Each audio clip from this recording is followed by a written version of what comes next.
सभी दोस्तों को मेरा प्यार भरा नमस्कार।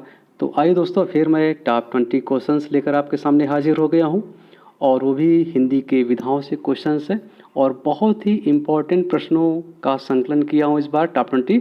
तो चलिए दोस्तों, पहला हम क्वेश्चन स्टार्ट करते हैं, तो बताते जाएंगे। और सबसे पहले आपसे हम आंसर चाहेंगे, आप लोग कमेंट्स बॉक्स में दीजिएगा आंसर, फिर उसके बाद हम बताएंगे। तो चलिए हम पहला क्वेश्चन स्टार्ट करते हैं कि प्रसाद जो है किस प्रकार के नाटककार हैं।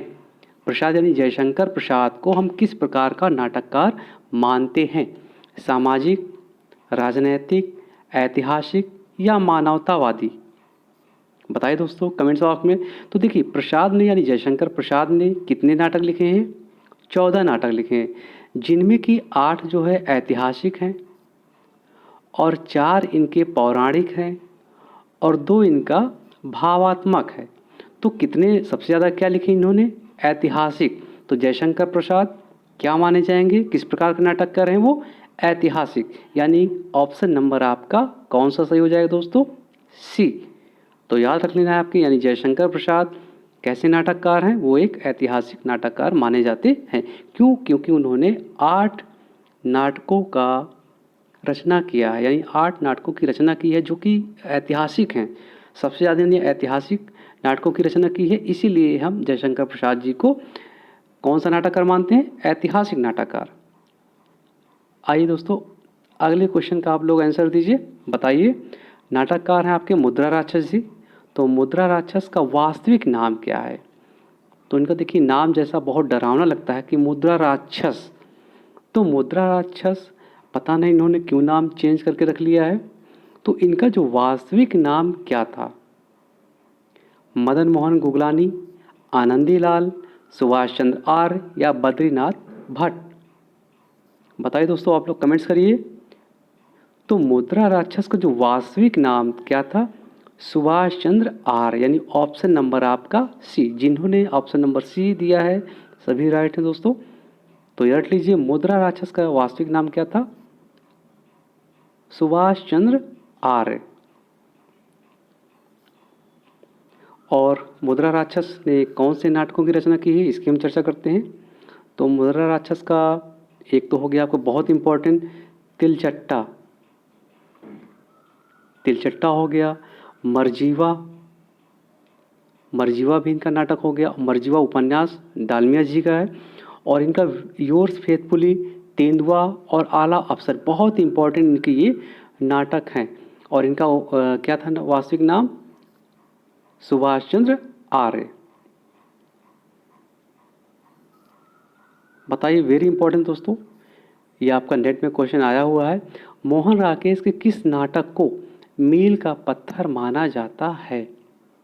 आधे अधूरे, आषाढ़ का एक दिन, लहरों के राजहंस या पैरों तले जमीन?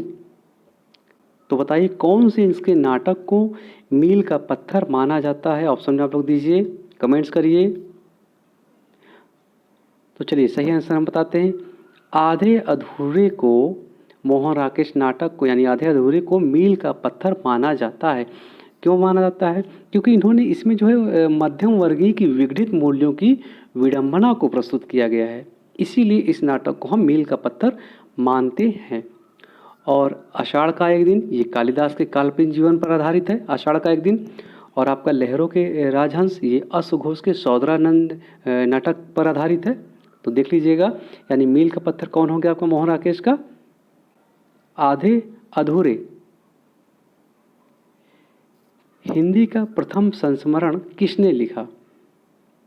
बनारसी दास चतुर्वेदी, बनारसी दास जैन, पदम सिंह शर्मा, राम नरेश त्रिपाठी?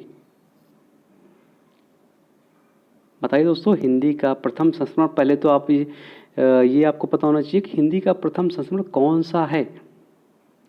तो हिंदी का प्रथम संस्मरण का नाम क्या है दोस्तों? पद्म पराग। इसके राइटर कौन है? पदम सिंह शर्मा। तो हिंदी का प्रथम संस्मरण किसने लिखा? पदम सिंह शर्मा ने। और इनका कौन सा है प्रथम संस्मरण? पद्म पराग। और इन्होंने एक संस्मरण लिखा जिसका नाम था प्रबंध मंजरी, ये भी इन्हीं का ही है। लेकिन पहला संस्मरण कौन सा है इनका? पद्म पराग, तो हिंदी का प्रथम संस्मरण पद्म पराग किसने लिखा? पद्म सिंह शर्मा ने।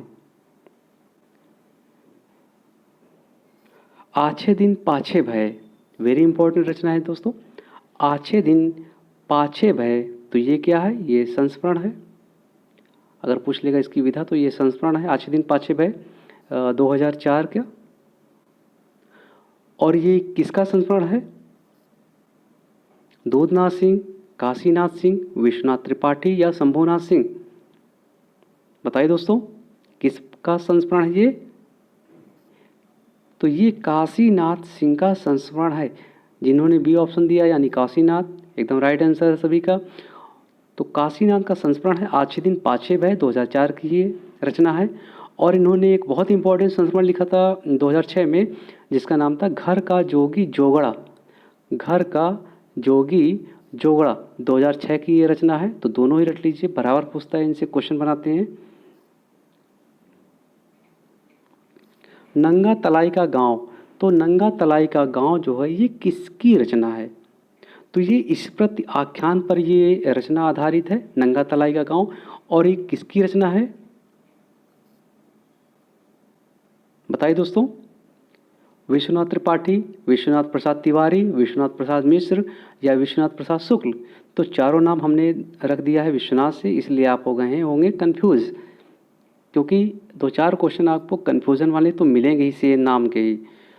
तो ये रचना जो है ये विश्वनाथ त्रिपाठी की रचना है। तो रट लीजिए, नंगा तलाई का गाँव बहुत इंपॉर्टेंट रचना है जो कि इस्मत आख्यान पर आधारित है। और ये किसकी रचना है? विश्वनाथ त्रिपाठी की।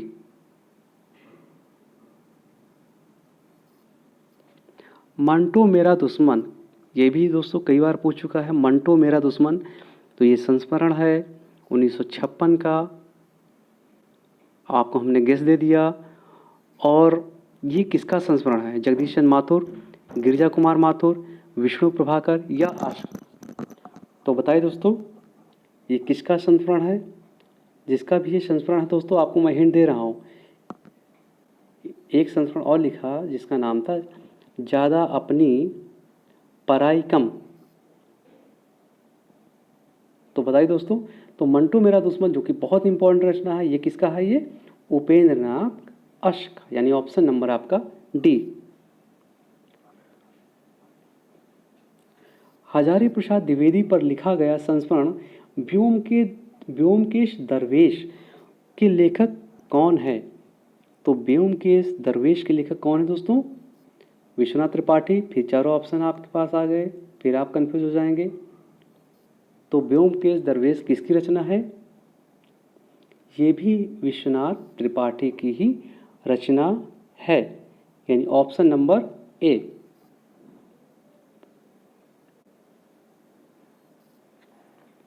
लोकदेव नेहरू, तो लोकदेव नेहरू किसका संस्मरण है? बहुत इंपॉर्टेंट है लोकदेव नेहरू, ये किसका संस्मरण है? 1965 की रचना है ये मैथिली शरण की है, दिनकर की है या जैनेन्द्र की है या विष्णु प्रभाकर की है? तो किसकी रचना है दोस्तों? Option number B. तो लोकदेव नेहरू किसकी रचना है? रामधारी सिंह दिनकर की।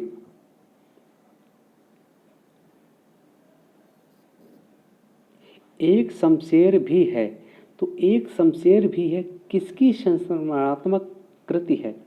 तो किसकी संस्मरणात्मक कृति है ये? एक शमशेर भी है, बताइए। ये 2012 की रचना है, आप लोग दीजिए कमेंट बॉक्स में। तो ये दोस्तों किसकी है? दूधनाथ सिंह की। तो किसकी रचना है ये दूधनाथ सिंह की रचना है। एक शमशेर भी है। और एक इनका बहुत इंपॉर्टेंट है, लौट आओ धार, ये भी बहुत इंपॉर्टेंट है इनका, लौट आओ धार 1995 की रचना है ये। आइए अगले ऑप्शन में चलते हैं। तो चलिए दोस्तों, अगला प्रश्न आ गया, वेरी इंपॉर्टेंट, प्रवास की डायरी। तो ये किसकी है? तो ये डायरी है, ये किसकी है प्रवास की डायरी? मुक्तिबोध, धीरेन्द्र वर्मा, हरिवंश राय बच्चन या तो सुमित्रा नंदन पंत? तो ये तो आप लोग बता लेंगे, बहुत ईजी क्वेश्चन है, बहुत इंपॉर्टेंट क्वेश्चन है। तो प्रवास की डायरी जो 1971 में किसकी रचना है दोस्तों? ये हरिवंश राय बच्चन की रचना है। हरिवंश राय बच्चन यानी जिनके पुत्र आपके अमिताभ बच्चन हुए, जो बहुत ही फेमस है। और बच्चन साहब की कौन सी है रचना? मधुशाला, मधुकलश, ये भी बहुत इंपॉर्टेंट है। तो चलिए दोस्तों अगले क्वेश्चन में चलते हैं। एक साहित्यिक की डायरी विधा है। तो एक साहित्यिक की डायरी की विधा क्या है दोस्तों? तो आपको यहीं से पकड़ में आ गया होगा, क्या है? ये डायरी है। और एक साहित्यिक की डायरी, ये किसकी डायरी है? अगर ये क्वेश्चन पूछ लेगा तो क्या बताएंगे आप? मुक्ति बोध की। मुक्ति बोध की है एक साहित्यिक की डायरी। अगर पूछ लेगा एक असाहित्यिक की डायरी किसकी रचना है, तो ये जानकी वल्लभ शास्त्री की रचना है। तो दोनों हिसाब से देख लीजिएगा, एक साहित्यिक की डायरी या एक असाहित्यिक की डायरी। आइए अगले क्वेश्चन चलते हैं। आधुनिक ढंग की प्रथम एकांकी कौन सी है? तो आधुनिक ढंग की जो प्रथम एकांकी कौन सी मानी जाती है? एक घूंट, पृथ्वीराज की आंखें, या बंदर का पंजा, या रेशमी टाई? तो एक घूंट को आधुनिक ढंग की प्रथम एकांकी माना जाता है, जिसके राइटर कौन है?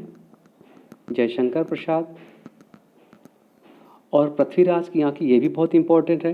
पृथ्वीराज की आंखें किसकी है? राम कुमार वर्मा की है। रेशमी टाई भी किसकी है? राम कुमार वर्मा की है।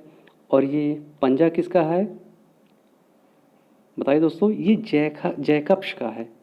जैकब्स जो अंग्रेजी कथाकार थे, उन्होंने ये रचना किया था बंदर का पंजा। तो देख लीजिए आप लोग, प्रथम एकांकी कौन सी है? एक घूंट मानी जाती है। अगर नगेंद्र के अनुसार पूछेगा कि प्रथम एकांकी कौन है, तो डॉक्टर नगेंद्र ने राम कुमार वर्मा की बादल की मृत्यु को माना है। याद कर लीजिएगा, डॉक्टर नगेंद्र ने राम कुमार वर्मा की एकांकी बादल की मृत्यु को प्रथम एकांकी स्वीकार किया है। लेकिन सर्वमान्य आपका कौन सा है? एक घूंट को ही मानते हैं। आइए अगले क्वेश्चन में। प्रसाद के नाटक चंद्रगुप्त को उन्हीं के किस नाटक का परिवर्धित रूप माना जाता है? तो जयशंकर प्रसाद के कौन सा नाटक? चंद्रगुप्त। तो चंद्रगुप्त नाटक को कौन से नाटक का हम परिवर्धित रूप मानते हैं? कल्याणी परिणय, या स्कंदगुप्त, या सज्जन, या एक घूंट? तो कल्याणी परिणय को हम जयशंकर प्रसाद नाटक जो चंद्रगुप्त है उसी का परिवर्धित रूप मानते हैं। तो ये भी रट लीजिए, रटते रहिए दोस्तों एकदम से क्वेश्चन, क्योंकि ऐसे ही क्वेश्चन आपको मिलेंगे एग्जाम में। और एग्ज़ाम एकदम से मान चलिए कि आपका जब भी चयन बोर्ड कराएगा जुलाई लास्ट में स्टार्ट कर देगा। आइए अगले क्वेश्चन चलते हैं। और डेली मैं आपको पेपर सेट दे ही रहा हूँ, मॉडल पेपर। भीष्म साहनी कृत रंग दे बसंती चोला नाटक जो है वो किस घटना पर आधारित है? तो किस घटना पर आधारित है? रंग दे बसंती चोला 1998, देश विभाजन, जलियांवाला बाग हत्याकांड, या डायर हत्याकांड, या काकोरी कांड? तो रंग दे बसंती चोला जो है वो जलियांवाला बाग हत्याकांड पर आधारित है, जो कि बहुत ही जघन्य अपराध हुआ था। जलियांवाला बाग में जनरल डायर ने जो है निहत्थों पे गोली चलवा दिया था, बहुत से लोग मारे गए थे। तो बहुत ही कुकृत्य किया जनरल डायर ने, अपने साथ तोप भी लेके गया। ये तो शुक्र है कि तोप उस ग्राउंड के अंदर, मैदान के अंदर नहीं पहुंच पाया, नहीं तो तोप भी चलवा देता वो, उसका कोई भरोसा नहीं था। तो चलिए किस घटना पर आधारित है? ये रंग दे बसंती चोला जलियांवाले बाग हत्याकांड पर आधारित है। और इनका बहुत इंपॉर्टेंट है जो हमेशा पूछता है, हानूश। हानूश भी बहुत इनका नाटक इंपॉर्टेंट है। कबीरा खड़ा बाजार में, माधवी, मुआवजे, और आलमगीर, ये बहुत ही इंपॉर्टेंट इनके 4-5 हैं। इनसे हमेशा क्वेश्चन पूछता रहता है, तो रट लीजिए दोस्तों। जगदीश चंद्र माथुर कृत पहला राजा, वेरी इंपॉर्टेंट। पहला राजा जो नाटक है किसके जीवन पर आधारित है? तो बताइए दोस्तों, हरिश्चंद्र के, या राजा दशरथ के, या नेहरू जी के, या गांधी जी के? बहुत इंपॉर्टेंट है दोस्तों, ये भी एग्जाम में आया हुआ है और बहुत इंपॉर्टेंट का नाटक है जगदीश चंद्र माथुर साहब का। तो पहला राजा किसके जीवन पर आधारित है? जवाहरलाल नेहरू, क्योंकि पहला राजा बने थे कौन? यानी भारत के प्रथम प्रधानमंत्री कौन बने थे? जवाहरलाल नेहरू। इसीलिए इनके नाम से इन्होंने इनके जीवन पर आधारित एक नाटक लिखा जिसका नाम था पहला राजा। तो वेरी इंपॉर्टेंट है इनका, जगदीश चंद्र माथुर साहब का। शुतुरमुर्ग, वेरी इंपॉर्टेंट। शुतुरमुर्ग नाटक किसका है? देखिए दोस्तों, जो मैं 20 क्वेश्चंस लेके आता हूँ वो बहुत ही इंपॉर्टेंट रहते हैं। आपको क्वेश्चन, मैं दावा करता हूँ कि ऐसे क्वेश्चन आपको मिलेंगे। आप पेपर दे के आएंगे तो आपको महसूस होगा कि हमने हाँ कितने इंपॉर्टेंट क्वेश्चंस रखे हैं अपने मॉडल पेपर में। तो शुतुरमुर्ग नाटक किसका है? नागभूषण का, मुद्रा राक्षस का, ज्ञानदेव अग्निहोत्री का, या मणि मधुकर का? तो किसका है दोस्तों? ज्ञानदेव अग्निहोत्री का।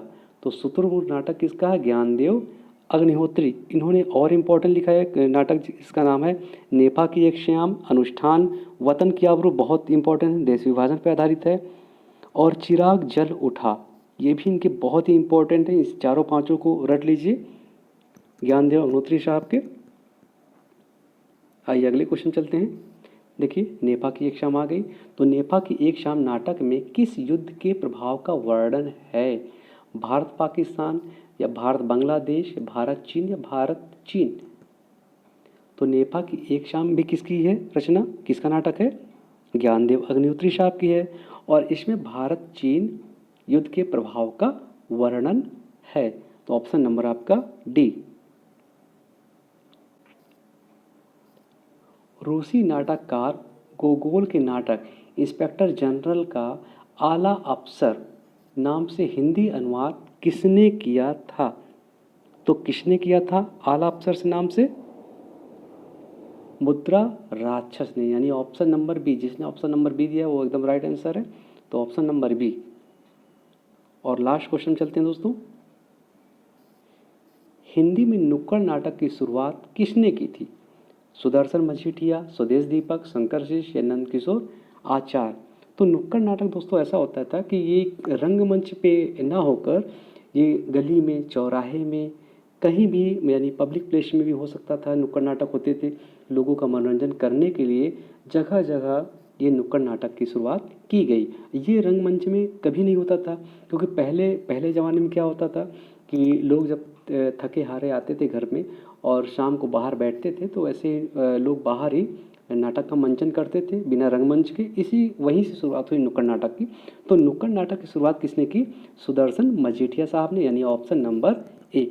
दोस्तों कैसे लगे टॉप 20 क्वेश्चन? अगर आपको दोस्तों पसंद आ रहे हैं तो प्लीज़ लाइक शेयर सब्सक्राइब जरूर करें। धन्यवाद।